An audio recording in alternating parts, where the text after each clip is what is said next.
ও হচ্ছে ভিতরের বাদর, আর এই যে আমাদের বাইরের বাদর।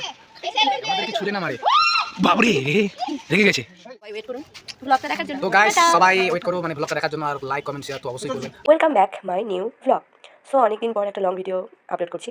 তো আমরা গেছিলাম জুলজিক্যাল পার্কে। আমরা আছি বর্ধমানের জুলজিক্যাল পার্ক। এখানে আমরা এনাদের দাবি উত্তরবঙ্গের দাবি যেখানে কি বাঘ নেই, ভালুক নেই। আমরা ভালুক দেখব, ভালুক। শোনো শোনো, এই উত্তরবঙ্গতে বাঘ ভালুক কিছু নাই। এটাকে আমি দেখাবো, মাথায় চালিয়ে দেখাবো। এই যে সিম্পা সিংহ, আমরা একটা সিংহ নিয়ে আসছি, সিংহ নিয়ে আসছি। যে ঘরটায় দেখতে পাচ্ছ, তো এখানে চিতা আছে। তো এখন হয়তো ঘুমাচ্ছে, তো তার জন্য আমরা দূর থেকেই চিতাকে দেখতে পেয়েছি। ক্যামেরায় কতটা দেখতে পাচ্ছি জানি না, তবে তো অনেক মজা করেছিলাম, খুব সুন্দর একটা দিন কেটেছিল। তো দেখতে থাকো ব্লগটা, আশা করি তোমাদের খুব ভালো লাগবে। এই যে দেখো, এখানে পুরো হরিণগুলো সবাই কি সুন্দর করে খেলা করছে, খাচ্ছে, ঘুরছে। তো দেখতে খুব ভালো লাগছিল, মানে ছোট বড় একদম অনেক হরিণ আছে এখানে। তো জায়গাটাও খুবই সুন্দর, বর্ধমান ইউনিভার্সিটির একদম কাছে। জায়গাটা একদম খুব সুন্দর, তোমরা যদি কেউ গিয়ে না থাকো তাহলে ঘুরে আসতে পারো, খুব ভালো লাগবে। পশু পাখি দেখতে পারবে, যেগুলো এখন মোটামুটি প্রায় বিলুপ্ত হয়ে গেছে, আমরা দেখতে পারি না। তো এরকম অনেক পশু পাখি ওনারা সংরক্ষণ করে রেখেছেন। তো জায়গাটা খুবই সুন্দর, খুবই ভালো। হরিণ দেখলেন না, এই যে বাইরের হরিণগুলোকে, এই তো এই যে আমাদের বাইরের হরিণগুলো।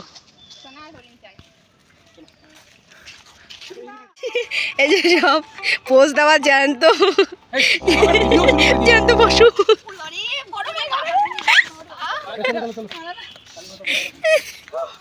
এই যে ভাল্লুক এখানে দরজা থেকে উঁকি মারছে, কিন্তু আমরা অনেক চেষ্টা করলাম যে দেখার, যাতে বাইরে চলে আসে, কিন্তু আমাদের দুর্ভাগ্যবশত ভাল্লুক বাইরে এলো না। তাই আমরা দূর থেকেই দেখলাম। ক্যামেরায় কতটা দেখা যাচ্ছে জানি না, তবে দেখতে খুব বড়ই ছিল ভাল্লুকটা, হয়তো একটু বয়স আছে অনেকটাই। বাদর চাচা, এত রেগে আছো কেন? হ্যাঁ, কেন রেগে আছে তো? তুমি তো এইদিকে তাকাও একটু, দেখি তোমার বাদর, আর এই যে আমাদের বাইরের বাদর। বাবরে রেগে গেছে।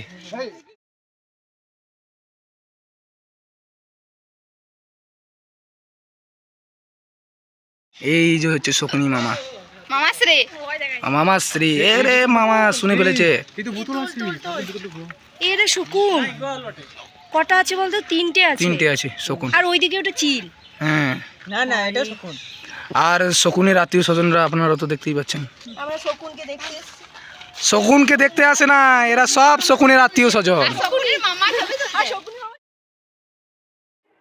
ওই যে দূরে দেখতে পাচ্ছ, ওখানে কুমির দেখা যাচ্ছে। একদম পুরো সবাই, দুপুরবেলা ছিল, গরম ছিল, তো সবাই একদম শান্তভাবে ছিল। তো আমরা দেখেছি, খুব ভালোভাবে দেখলাম। এই যে এখানে আবার ডাঙাতেও কুমির আছে, তো খুব ভালো লাগলো ওদেরকে দেখে। মানে প্রথমবার দেখছি তো, তাই একটা আলাদাই পরিবেশে চলে গেছিলাম। তো স্বাভাবিকভাবে এইসব পরিবেশে গেলে সত্যিই ভালো লাগে। তারপর অনেক মজা করেছিলাম, খুব সুন্দর একটা দিন কেটেছিল। তো সজারগুলো ঘুমোচ্ছিল ওখানে। তো ময়ূরকে নাচ দেখানোর জন্য অনেক রিকোয়েস্ট করছিলাম, কিন্তু ময়ূর নাচ দেখায়নি। আমরা শুধু ময়ূরকে দেখেই চলে এসেছি। তো অনেক রিকোয়েস্ট করেছিলাম, কিন্তু ময়ূর আমাদের কথা শুনলো না। কি আর করা যাবে, কিছু করার নেই।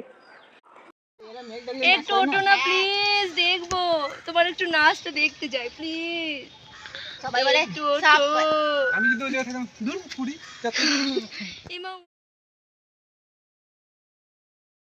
এই যে এগুলো হচ্ছে এমু পাখি। এছাড়াও অনেক পাখি দেখা যাচ্ছে, যেগুলো এখন বিলুপ্ত হয়ে গেছে। সব শেষে আমাদের ঘোরা মোটামুটি শেষ, আমাদের। তো এখানে এনারা একটা ছোটো মিউজিয়াম মতো করেছেন। তো সেখানে এই জুলজিক্যাল টোটাল পার্কে কী আছে, তো সেটারই একটা মিউজিয়ামে, সেটারই একটা স্যাম্পল বলতে পারো, সেরকমই একটা ছোটো একটা মিউজিয়াম করে এনারা রেখেছেন। তো এই জায়গাটাও, রুমটা খুব সুন্দর করে ডেকোরেশন করেছেন, হ্যান্ড পেন্টিং করেছেন, তো খুব সাজানো গোছানো, খুব সুন্দর। তো আজকের ব্লগটা এই পর্যন্তই, এখানেই শেষ করছি। যদি তোমাদের ভালো লেগে থাকে তাহলে প্লিজ লাইক কমেন্ট শেয়ার করে দিও। তো আশা করি ভালো লেগেছে তোমাদের। সবাই ভালো থেকো, সুস্থ থেকো, টাটা।